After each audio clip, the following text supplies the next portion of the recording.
Mais on va parler un petit peu vite fait de Secret Invasion, la dernière série du MCU, donc qui a commencé le 21 juin sur Disney+, qui fait 6 épisodes.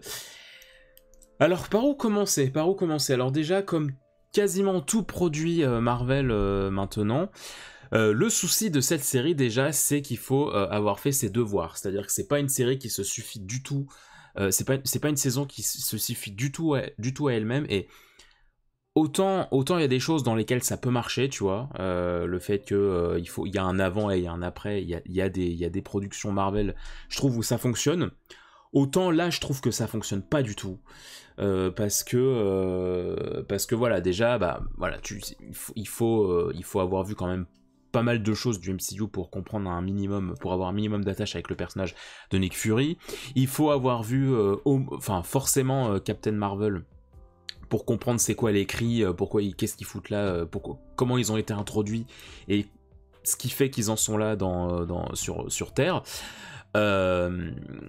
Et puis bien sûr tout ce qui est Endgame, tout ça, pour comprendre qu'est-ce qui s'est passé, c'est quoi l'éclipse et tout machin. Voilà, c'est une série, voilà, il faut quand même avoir des bagages au préalable. Et c'est une série qui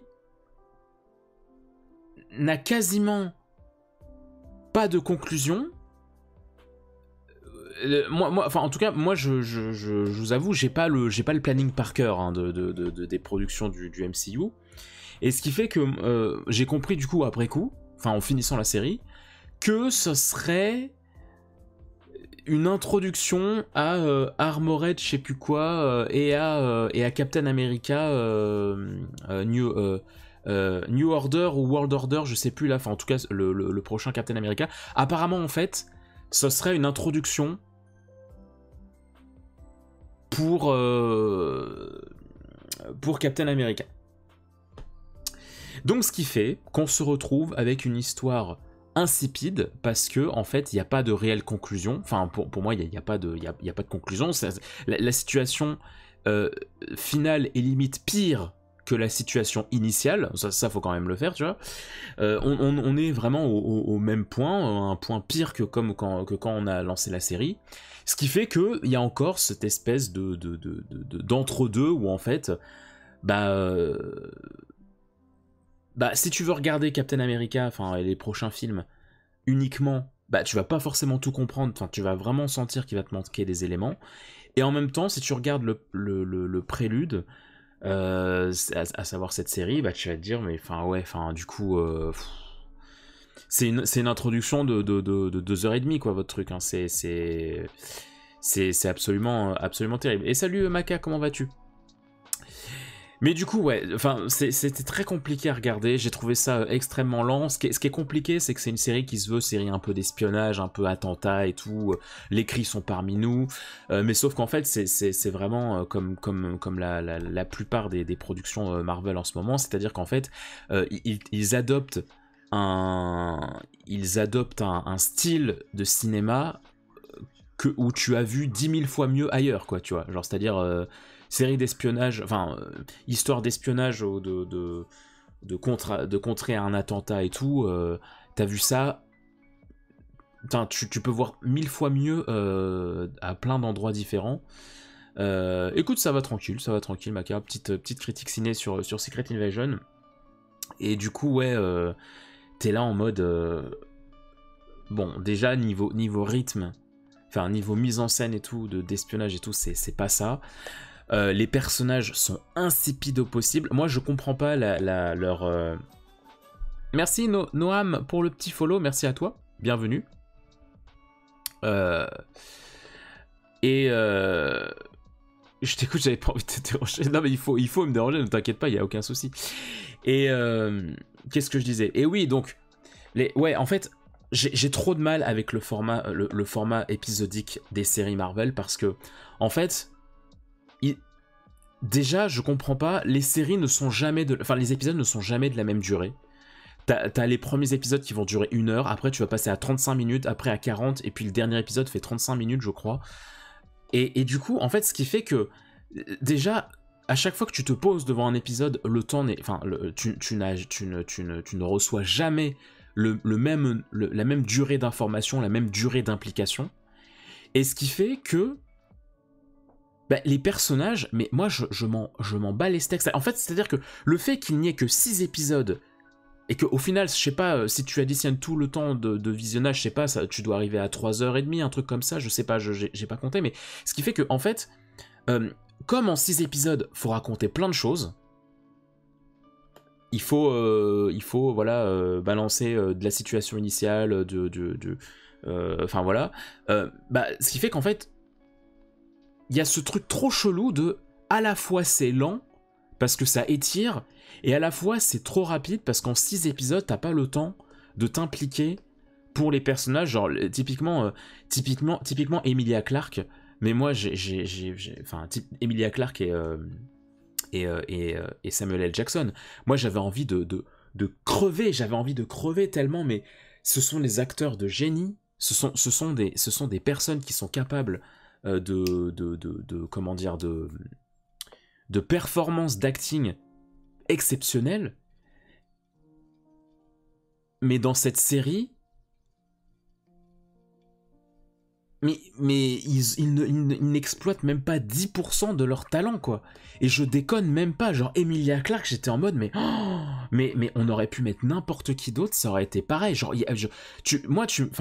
tu me dis, tu m'aurais dit c'est pas Emilia Clarke, mais je t'aurais dit ah bah oui non oui je peux te croire, hein, c'est sa sœur jumelle, c'est ça, hein, parce que vraiment mais gâcher à ce point-là des talents, enfin vraiment je me dis il y a que le MCU pour faire ça, quoi, genre c'est assez flippant, quoi. C'est la première fois que je vois une Emilia Clarke en mode elle joue, enfin en fait tous les personnages jouent la même palette de couleurs d'acting tout le long, genre l'inquiétude, ouais, je sais pas, le froid, la froideur et tout, c'est fade. Moi, je trouve la série particulièrement fade. Je me suis attaché à aucun personnage. Parce qu'il se passe la même chose dans les 6 épisodes, et comme d'habitude en plus, ils ont ils sont malins, hein, mais ils ont cette manie de rendre les 2 premiers épisodes un tant soit peu intéressants, et après ça se casse la gueule. Et après vraiment ça se casse la gueule. Et c'est ça en fait, j'ai remarqué pour quasiment toutes les séries post Loki, on va dire. Depuis Loki, vraiment toutes leurs séries, c'est les 2 premiers épisodes ça va, et alors après ça traîne. C'est à moitié filler, et puis t'as un final qui t'emporte dans un truc qui n'a aucun sens, qui va limite à l'encontre de ce qu'on t'a instauré, et avec en plus ce côté ah bah non, non, on peut pas achever l'histoire, il faut que vous alliez au cinéma pour connaître la suite de cet arc narratif. Ouais, et puis pareil, tu vois, genre, ce que je trouve horrible, c'est qu'il y avait quand même ce truc de... voilà, en plus c'est écrit sur l'affiche, à qui faire confiance. C'est-à-dire que le principe même de la série, c'était, les cris sont parmi nous, il y a des millions de cris parmi nous, donc on sait pas qui est un cri, qui est un martien, qui est vraiment humain. Et genre la série, pour moi, aurait dû beaucoup jouer là-dessus, en fait, sur le côté, mais qui est qui ? Mais attends, est-ce que toi t'es vraiment Nick Fury ? Est-ce que toi t'es vraiment tel personnage ? Est-ce que toi t'es vraiment un cri ? Est-ce que toi t'es vraiment et tout ? Et en fait, tout est prévisible. Enfin, tu comprends tout rapidement. Tu vois toutes les ficelles. Enfin, c'est une série d'espionnage pour enfants, quoi. C'est absolument chaud. J'ai pas compris le personnage de Nick Fury. J'ai pas compris son écriture, genre pourquoi avoir fait ça. Enfin, tu sais, vraiment tout le long j'étais en mode oh là là, j'ai hâte qu'ils nous racontent qu'on plonge vraiment dans le personnage pour comprendre pourquoi est-ce qu'il est maintenant autant dépressif, pourquoi est-ce qu'il est maintenant autant à l'écart des Avengers, pourquoi est-ce qu'il passe son temps à être là-haut dans l'espace.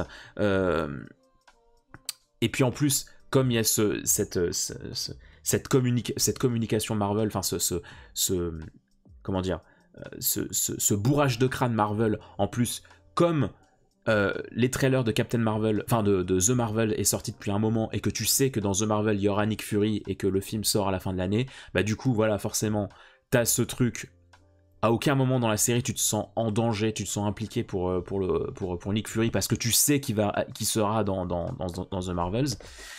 Mais ouais, alors il y a des petites explications hein, sur le traitement Nick Fury, mais c'est tellement insipide, c'est tellement mou, c'est tellement creux, tu te dis mais attends, mais on en veut plus, enfin c'est pas ça qui va... Mais encore une fois, tu vois, en 6 épisodes, t'as pas le temps de raconter une histoire crédible. Moi c'est ce qui s'est passé, c'est que j'ai pas eu le temps. Et des fois, ça en était même ridicule parce que tu sentais que la série voulait se donner une identité de... On est une série un peu plus posée, on est vraiment sur de la politique, sur des dialogues politiques, sur un dialogue entre Nick Fury et un ami dans une cabine de train où, voilà, pendant quasiment 5 minutes, t'es limite en plan fixe, t'es dans des champs contre champs. C'est intéressant. Moi, une réale comme ça, je trouve ça très intéressant quand un personnage te parle de son vécu, te plonge dans son récit. C'est très intéressant. C'est ce que fait dans ce que tu peux retrouver dans les films de Tarantino plein de fois et tout.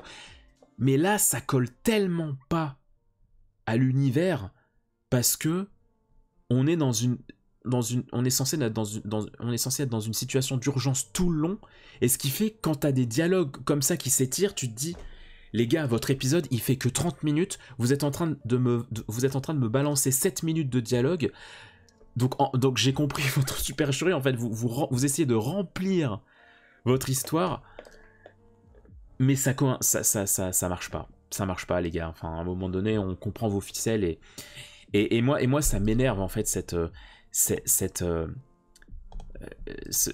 discours du MCU,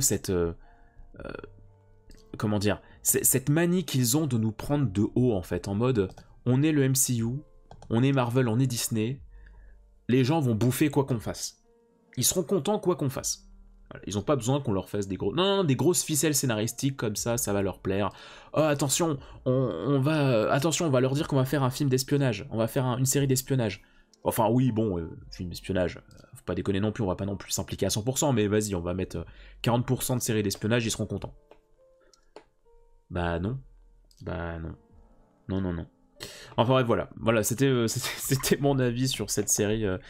bah voilà, je ne recommande pas, hein. Je ne recommande pas, vous l'aurez compris. Le dernier épisode, vraiment, ça m'a fait tellement mal parce que, mais tout le long de la série, ils te construisent une dualité entre Nick Fury et l'antagoniste, et ce qu'ils en font dans le dernier épisode. Ah, c'est pas bien, hein. Oh, d'un point de vue écriture, mais c'est pas bien. Enfin, quand limite quand tu es au même point à la fin de l'épisode, du dernier épisode qu'au début, il y a un souci, quoi. C'est pas. Puis en plus, il y a tellement de tease de merde à la fin. Il y a un personnage qui devient ultra craqué, genre je comprends pas. J'ai pas envie de le dire pour pas spoiler, mais il y a un personnage à la fin de la série qui devient tellement craqué, qui devient limite le personnage le plus puissant de tous les Avengers, mais pour une raison, mais pourquoi vous faites ça? Pourquoi vous mettez ça à la fin d'une petite série comme ça là enfin bref. Mais malheureusement, cette série sera un passage obligé pour tous ceux qui veulent être un minimum très à jour dans le MCU, qui veulent absolument voir tous les films du cinéma. On continue d'être dans cette logique de pour aller voir les prochains films au cinéma, et ben, il faudra faire cette voie, il faudra avoir vu 3-4 séries sur Disney+. Et ça, vraiment, je pense qu'au bout d'un moment, les gars, va falloir arrêter ça. Parce que on obtient des résultats comme ça, des séries hyper creuses qui n'ont aucune finalité, parce que ça ne sert que d'introduction à un film. Et ça, c'est pas bien, faut arrêter. Bref, j'espère que cette petite critique vous aura plu sur YouTube. N'hésite pas à mettre un petit pouce en l'air, à t'abonner et à mettre la cloche pour être notifié de toutes les prochaines sorties. Et puis le chat, ne bougez pas, puisque on se retrouve pour notre session gaming sur DBZ Kakarot. Voilà, des bisous YouTube. Ciao.